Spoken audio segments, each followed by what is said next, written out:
What if lang naman, dako jud kaayog bunal ang inyong mabana? Kayahon ba ninyo siya? Tawagan na lang ko sa pangalang Arlene. 25 years old, ug taga Cebu City.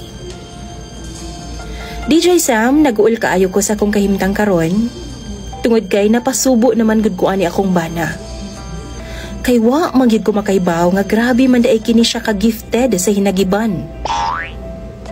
As in, DJ Sam. Kaingon kag, bildi pa niya ang salmunan nga taksanan sa among bugas kaniadto. Grabe kadako. 3 years mi nga magkauyab ni Berto, DJ Sam.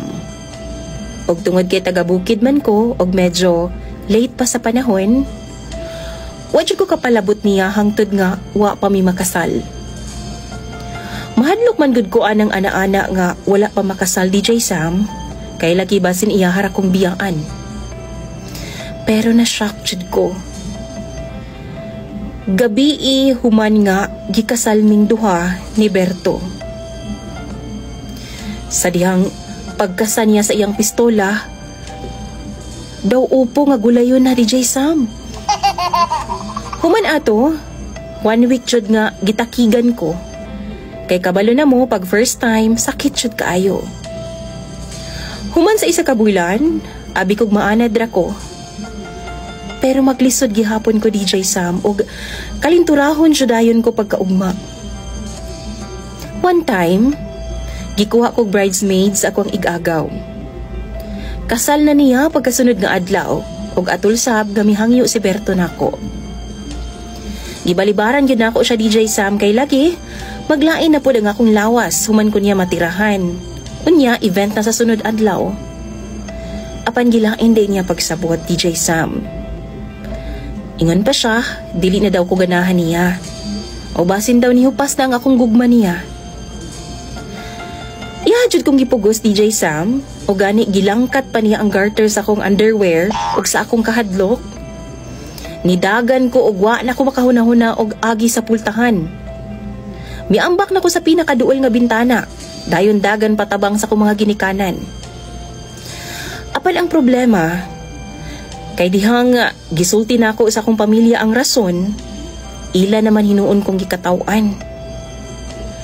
Wala nila giseryoso, DJ sa mga akong problema, maong naglagot yun ko. Naglagot ko kay dihang gisuyo ko ni Berto, ilaharapod kong gihatag, kay wa daw pulos ang akong rason. Daghan daw babae nga nangandoy sa akong problema kay Berto. Og ingon pa, di na ko magreklamo og di ko mabalaka.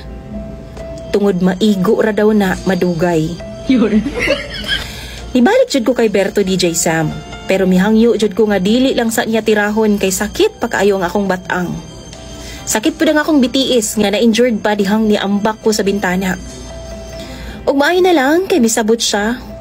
Hulaton na lang daw niya kung kanus ako maayo. Pero ang tinuod, dili na ko gustong maayo pa, DJ Sam, kay sigurado kong tirahon na pud ko niyag taman-taman. Kalinturahon na pud ko, sure na. DJ Sam, unsaon man ni oy?